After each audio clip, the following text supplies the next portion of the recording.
Welcome. I'm Leah Pizar, a board member at FIAF, and I am delighted to welcome all of these participants. I see the numbers rising for a very timely discussion with Gilles Kepel and Robert Worth, co-presented with the Cultural Services of the French Embassy in New York. As we wait for people to join us, please tell us where you are, and a little poll should be popping up on your screen to enable you to do that. First, a word about our hosts. FIAF is the French Institute Alliance Française, which is located, as you have guessed, in New York. It's a leading cultural institution that runs programs with a Franco-American dimension, always on the cutting edge of what is happening and what's interesting. And today is no exception. We are going to discuss and listen to a truly Franco-American topic, because one area in which our two countries really work very, very closely is policy and intelligence toward the Middle East. So you have today two extremely seasoned experts. Gilles Kepel is one of the world's foremost experts on the Middle East and the Muslim world at large. He was already a star, I might even say a rock star, years ago when I was a young student at Sciences Po, and has continued to rise since then. His latest book, Away from Chaos, The Middle East and the Challenge to the West, was just recommended by the New York Times, so let me echo that recommendation. And Robert Worth, whom many of you have surely read in the New York Times and elsewhere, has really seen it all up close. He's one of the New York Times' most seasoned correspondents, spent 14 years in the field, most notably in Iraq, and as the bureau chief in Beirut, Lebanon. So, to spice things up, we have an exciting showbiz dimension today. You are probably all familiar with the excellent French series, The Bureau, which is about the French intelligence service. Perhaps you even had a chance to listen to our conversation with Eric Rochon, who is the director of this series, a few days ago. Well, Rochon knows what he's doing because he used Gilles as a source while delving into the Middle East. And we are going to show you, to launch the proceedings, a brief excerpt of this series that I enthusiastically recommend to anyone who is on lockdown or even who has graduated from lockdown. Before I cede the screen to our speakers, I urge you to submit your questions via the Q&A feature on Zoom and the comments on Facebook. And please, please, please make them short and to the point, because time is going to fly. So now if we can roll with the Bureau, please.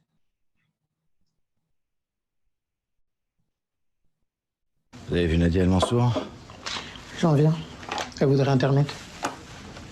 Ok. Ça va? Je crois. Elle m'a fait acheter des livres.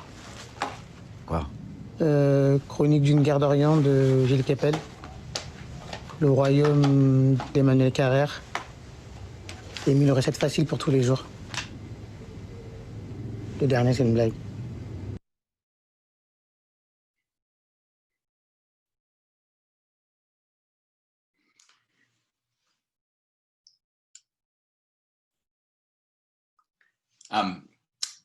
Gilles, are you there?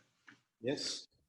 So it's a great pleasure to be here and sharing the screen with you. Gilles and I have traversed many terrains together. We've known each other for a number of years. I want to begin by noting that we've had an interesting French-American phenomenon recently with the George Floyd protests that took place in France. Racial politics are different in France and in America, of course. But the French banlieue is a subject that you have worked on for decades. And you've been spending time there just recently, I think. Can you tell us a little bit about what's going on?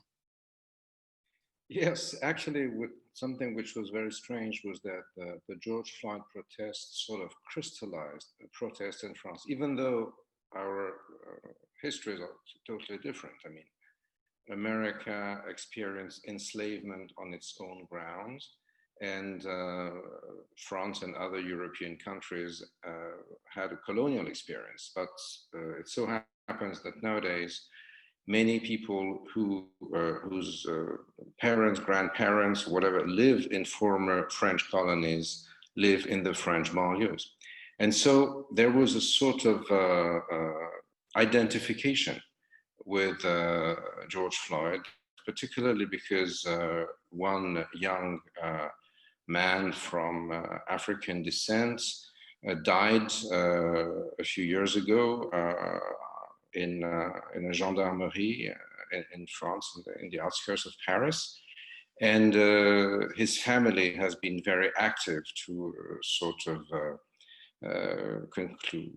have sort of medical expertise or that would demonstrate that he died because of the police or the gendarme. This has been very controversial, and to some extent, the George Floyd echo, because people watch it on their telephones, on their smartphones, and the like, sort of crystallized protest in France. I do not think it will last as such, because it was sort of more emotional than something that had deep roots. But it sort of showed how something that happens in America, in Minneapolis, can have consequences in the outskirts of Paris or in London and everything, and sort of restructure the issues about race politics, marginalization, and the like. So this is a phenomenon which we did not expect as such, but it was something extremely interesting, because it also took place in Paris the day the lockdown was lifted, and people wanted to get out, and so it was also an issue for young people from the banlieues to take to the streets after they had been at home for a couple of months.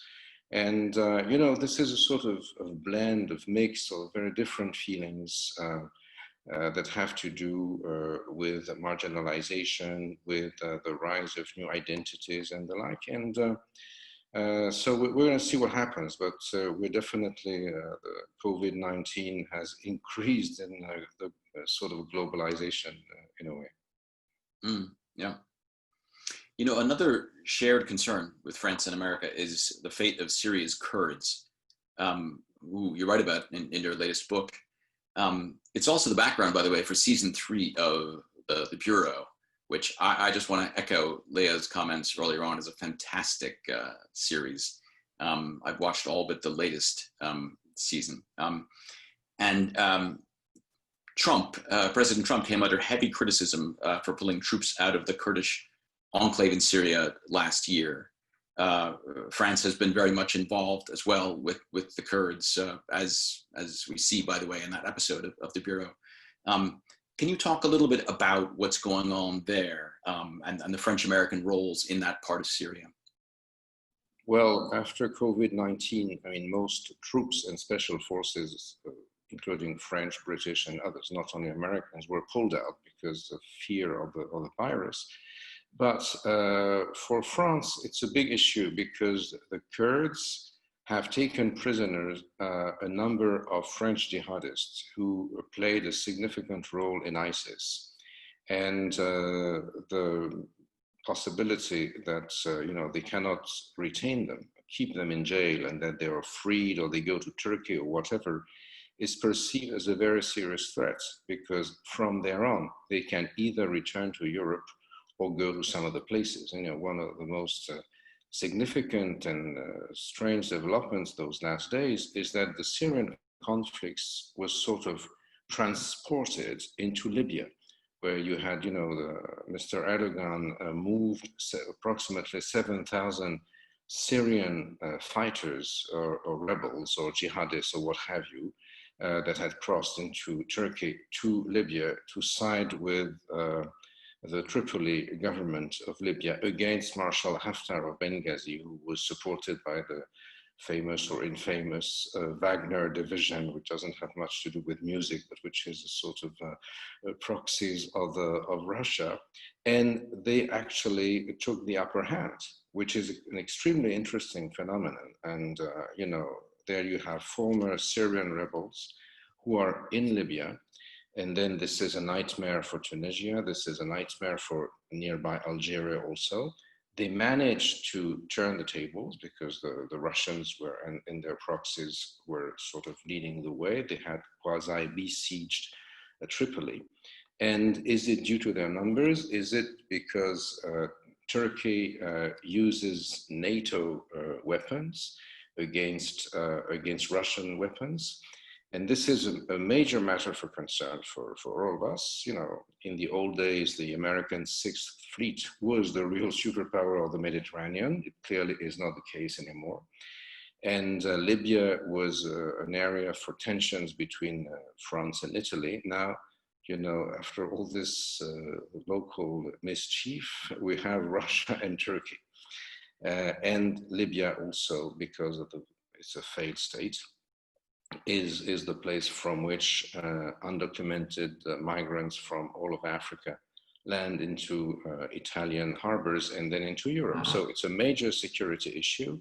And we see there an important element of change. You know, President Trump decided that he would pull out from the region because, you know, as of January or February, America was the first oil producer. I mean, produced some 15% of the 100 million barrels a day that is consumed. But after the dumping on the oil prices initiated by Syria, many shale oil producers from America are out of the market.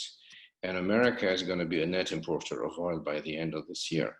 So is America going to stay away from the Middle East as President Trump wanted, or is it going to be compelled to come back to the Middle East? And this is a big issue, and it's not probably going to be the first item on the agenda of the elections. But, you know, this is going to be part and parcel of the thing. And when you follow, you know, the different episodes of the John Bolton book and whether it is censored or not, and this is all going to be about that. So this makes it quite an interesting issue.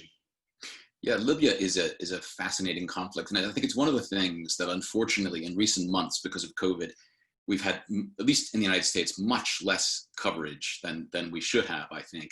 And of course, it's a country where, you know, the United States was very directly involved in 2011 when the Obama administration, you know, decided to go with the NATO intervention in Libya that brought down Gaddafi. Obama has said it's his single greatest regret is the way he handled that. But of course, because of its oil and also because of the politics there, which I think are often presented in oversimplified terms here. But after all, the question of political Islam finds an inflection there in Libya. That is a big part of what's going on. It's not just about oil. Do you want to briefly address that as well? Yeah, very much so. And, you know, this is when President Obama used his famous sentence, leading from behind, i.e. he was pushing the Brits and the French, and he was refueling, actually, the plane. Because from French air bases in Corsica, for instance, you can fly non-stop to Libya. It is very near. It is really just like Cuba for you or something. And so this is a major issue for Europe, you know, and the sort of post-COVID dimension is extremely important because we in Europe, you in the States and others, suffered from the fact that we were enslaved to the sort of supply chain coming from China, and with political consequences and what have you. So one of the ideas which is being considered nowadays in European circles is how to relocate or to reshore. I don't know what's the word in English. Production in you know, it's already been the case in some Eastern European countries, which are part of the EU, but where the wages are lower. But why not expand that into countries such as Morocco, Tunisia, maybe Egypt, or maybe tomorrow or the day after, Syria and Lebanon, like actually Turkey did. Because, you know, the Turkish wealth, when Erdogan started his ascension, was due to the fact that they started to have a significant manufacturing role. So to what extent are we going to do that? And in cooperation, of course, with those southern and eastern shores of the Mediterranean countries, because this is going to lead to prosperity for them, and, you know, raising living conditions, and this is also going to deflate migration. But if we have this axis of crisis in Libya with significant Russian and Turkish presence, if the name of the game there is Russia and is Turkey, this is totally changing the geopolitics of the region. Now, you have two middle-range powers, which are Turkey and Syria, who call the shots. What does the EU do? And if we still have no defense policy, if we have no security policy, we're facing our contradictions, you know, and this is a major issue for Germany, for instance, because Germany's prosperity was also based on the fact that they did not invest anything in the military, because Uncle Sam was around. It's not the case anymore. So this is going to lead to major changes in the region, and this is one of the reasons why we are watching very closely the outcome of the presidential election in America. Mm. Yeah, Gilles, you mentioned briefly the collapse of oil prices and the effect of that on American shale production, for instance. Of course, it's also going to have a huge effect on the big oil producers, this collapse in prices. The Saudis, who after all have, you know, under Mohammed bin Salman projected an enormous reform effort that will require a lot of money. It's going to affect the Emiratis. It'll affect the Iraqis, both in terms, I think, of their foreign policies and their ambitions in the region, and also domestically. Can you talk a little bit about some of the effects that this might have? Well, definitely it's going to be very important, because some countries like Saudi Arabia, under the aegis of the Crown Prince, Mohammed bin Salman, had already sort of foreseen a post-oil economy. But in order to engineer that post-oil economy, you need oil money, you know, to launch the investments like the NEOM project in the northwest part of Saudi Arabia, or the El Ola cultural dimension. But without oil investment, it will be extremely difficult to achieve. Nevertheless, you know, you have a young and burgeoning, aspiring middle class in Saudi Arabia, which is not going to be fed on oil only, for a number of reasons. But, you know, demographics in the region have been so huge, and the growth of population was so huge, that it is now impossible to live off oil as was the case before. And this, I believe, also is going to lead to a major change, because the sort of period which I surveyed in the book from 1973, the October or Kippur or Ramadan War, as you wish to call it, until now, was based on the fact that after the October War of 73, then oil prices skyrocketed. And then that made of Saudi Arabia and the oildoms of the Arabian Peninsula, in a way, the kings of oil. And then you had Iran, that became a competitor 6 years later with the revolution in 1979. This in turn led to the spread of Islamism as an ideology, both an ideology for rulers and also as an ideology for the opposition. Now, if oil is not the name of the game anymore in the future, then that may mean that Islamism as an ideology will lose its central dimension. And this is one of the big question marks in the making now, you know, and this is something that we'll have to watch closely. If you look at like recent movements of revolts in Algeria with the Hirak, or the movement against the regime, or even in Lebanon or in Iraq, what is very striking is that the religious dimension was not very present. And that in Iraq, for instance, even the Shia youth attacked the Iranian consulates in Karbala, Najaf, and the like. And, you know, so they were not under control. Also, in the context where, you know, Qasem Soleimani was terminated or vaporized by an American drone. And so those things are changing, you know, as the Saudis do not consider that, you know, Islamic legitimacy is key. Therefore, competition with the Iranians becomes obsolete. Let me give you a brief example. Saudi Arabia decided total lockdown immediately. And they are not giving visas anymore for pilgrims. And it's not yet been totally decided, but the Hajj, the great pilgrimage this year, may well not take place. So that means Mohammed bin Salman is not really relying on the legitimacy which is provided by the Grand Ulama. He can dispense with it. But in Iran, Khamenei cannot.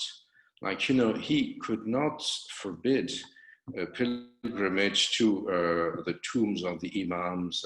And, you know, you've been to the place, people just, you have crowds, people are jammed, they kiss the tombs, they lick the tombs, they touch the tombs, and they do not use hydroalcoholic, of course, astaghfirullah, thing in the middle. So, and therefore this was the sure recipe for spreading the virus like crazy. And you know, and this is also a problem for the legitimacy of the regime in Iran, because this is a regime that could not do anything to prevent the virus because of its ideology. You know, we, in France, that you mentioned earlier on, in the banlieues, actually it went quite well. I mean, people were afraid that the lockdown would not be respected. It was altogether under difficult circumstances because, you know, apartments are small, kids like to go on the streets and the like.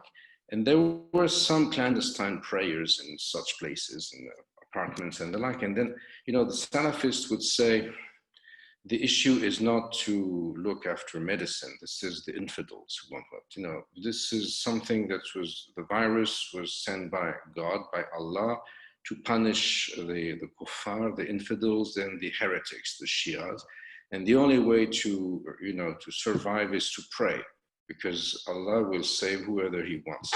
But this discourse was not really well perceived, because people were really afraid, and they just, you know, discarded this as nonsense. Whereas in the past, it would have had a much wider backing, also because you had state machineries that would, you know, coming out of the Arabian Peninsula. So this is one big thing. Another, and I'll stop here, change is that, you know, the Gulf region, and particularly Dubai and the UAE and Qatar, benefited tremendously from the sort of elongated supply chain between Europe, China, and the like, because they were the hub, they were in the middle. And this is how they made zillions of dollars.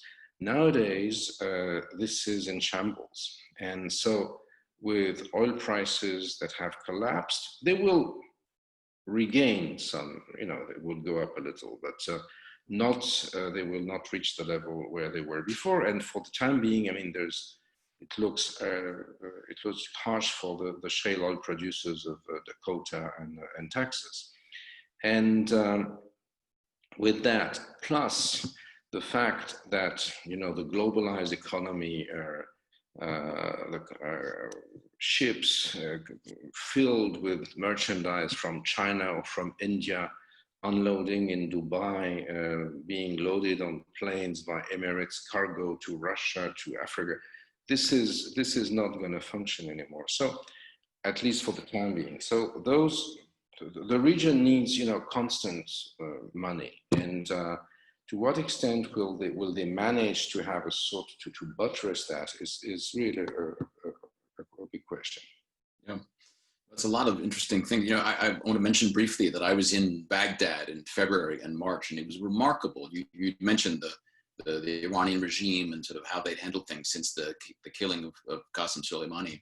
And it was remarkable to see how people felt that Iran had been humiliated repeatedly this year, that the authorities there seem to have stumbled again and again and again. And of course, the sanctions have made life there increasingly difficult and made it difficult for Iran to project its power in the way that it has in the past, which just raises the question of how things will continue in the coming months.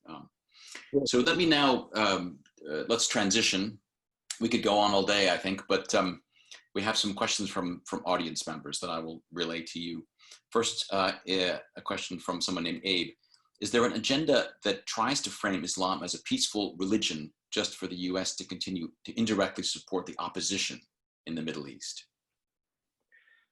Well, I don't know about secret agendas, of course. I mean, this is only for the characters from the bureau, and even though my book is quoted there, doesn't mean that I'm inspiring secret services from my country or any other. I don't know. Islam, as all religions, is something which can be used however you want, according to the prevailing interpretation of the religion. I mean, before the mid-1970s, the October 73 war, which I mentioned earlier on, the issue of politicized Islam was not at all at the forefront. And it was not a tool, whether it be by regimes or by oppositions, to control the country or to try to topple the powers that be.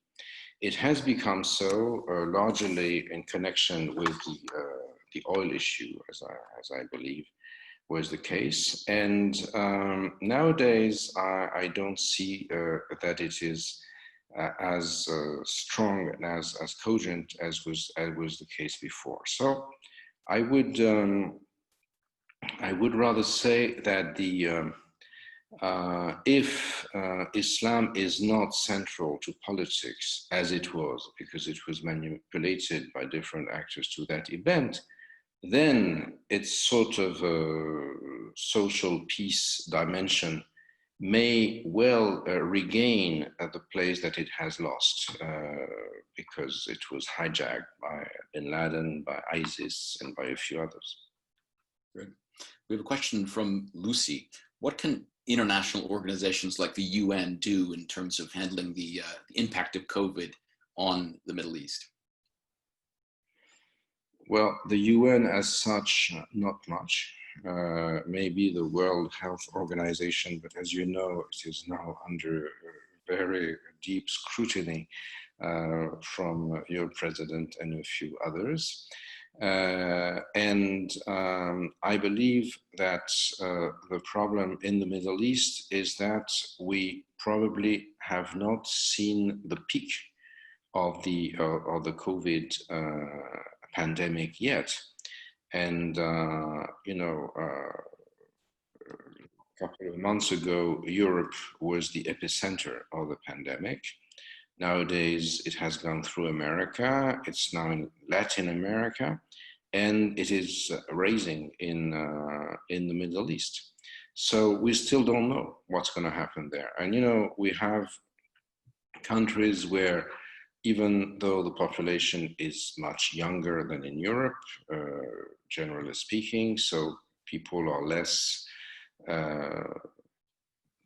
eager to catch all the diseases that go with the COVID. Nevertheless, health conditions are not very good. There is a lot of people live together and there is no social distancing and the like. So I guess it's a little too early to say. And Turkey is quite badly hit for the time being. And Morocco has decided that they would have another month of lockdown. And this is, of course, something which is extremely tense. It has been tense in Europe, and people said, there were some polemics. You wanted to save the lives of the few oldies, and then you sort of jeopardized the future of the young generations and things like that, which was sort of nasty polemics by all means. But nevertheless, the states sort of managed to hold, right? Like in France, for instance. To what extent will states which are maybe strong militarily but are weak institutionally handle developments of the COVID-19 in the following weeks in the Middle East? This is also something which is not, it is difficult to predict. Mm. We have a question from Mary. What will be the main differences between another Trump term versus the election of Biden as far as Middle East politics, Middle East foreign policy? Well, as far as Iran, for the time being, what I saw was that the Biden team doesn't seem to want, for instance, to go back to before the JCPOA issue, i.e., they are not buying into the sort of enrichment, non-enrichment versus trade, right? Which allowed Iran to breathe, and which was suspected by people like Mike Pompeo and others, to have been a means to replenish the Iranian ammunitions and military. So I believe that the weakening of the Iranian regime is perceived now as a fact. Definitely, Trump would pursue those policies strongly, but I do not see why another administration under Biden would sort of let go this sort of tactical advantage that the U.S. has had after, notably the killing of Soleimani. But, this is also linked to U.S. policy vis-a-vis Israel, of course. And this is another issue. I mean, what would a Biden administration do in terms of helping Netanyahu to escape a trial? Would they back the sort of colonization of parts of the West Bank, which was on Jared Kushner's agenda? This looks kind of dubious, and the Iranian and the Israeli issues are rather closely linked. So I guess this is part and parcel of the big deal of the American election for the Middle East, because the Trump administration has had a number of very sort of political gestures, like transferring the embassy from Tel Aviv to Jerusalem, and so on and so forth, sort of cutting all relations with the Palestinian authority, but this has not proved to be a long-term policy that could hold and that could remain if the present majority in America changes. Yeah. A question from Rahul. He wants to know your opinion on the change of regime in Oman. Do you expect it to be Oman to be more or less active in trying to mediate between Iran and the United States? After all, Oman has played a very interesting mediating role, including with the negotiation of the nuclear deal back in 2015. Well, Oman's role in the Middle East is precisely that mediation, because you know Oman is a country which is different from the other Sunni Arab countries of the Arabian Peninsula, because the majority of its population and its royal family follows a different sect of Islam, which is called Ibadism. And they see themselves as, you know, they were outward looking, they were a sea empire in the past, we were not looking back into the mountains in Saudi Arabia and into the desert. So in order for them to survive in this environment, they need to bridge the gap between Iran and Saudi Arabia. So I do not believe that the change of Sultan in Oman will lead to a major change of policy. Mm, yeah. A last question. Can you tell us, what can you tell us about the viewership of the Bureau? Has it been viewed by officials in the Middle East and in France? And if so, what has been their reaction? Well, I don't know who viewed the Bureau. I mean, I viewed a few episodes because Eric Brochon and myself had a sort of chat for a French weekly a couple of years ago, and I had never seen actually the little episode that we saw before, and she says that she wants to have a book of mine. I wish I were there instead of the book, but you know, those things do not happen in reality. It's only in fiction. But you know, no, actually the Bureau sort of has tried to translate into fiction the role of the French counterintelligence or foreign intelligence and the like, and has sort of encapsulated all the passions that are linked to domestic French issues, because you know, we were very hardly struck by terrorism. A number of, I mean, there were many deaths in France. A number of people, including yours truly, were sentenced to death by ISIS, and in a way, the Bureau sort of created a legend for French intelligence, and sort of provided to the viewers and to the public some sort of keys to what was happening inside European territory by shedding light on what was taking place outside, at the source of the phenomenon under ISIS, and the episode you mentioned with the famous French actor Mathieu Kassovitz being in ISIS territory, being betrayed and the like, and actually being tracked by French kids from North African descent, who, you know, so this, I believe, one of the reasons for the success of the series was that it sort of it translated into action, into sort of Hollywood-like action, things that were perceived as happening at home, and therefore, I mean, this is why it raised so much interest in the public, I believe.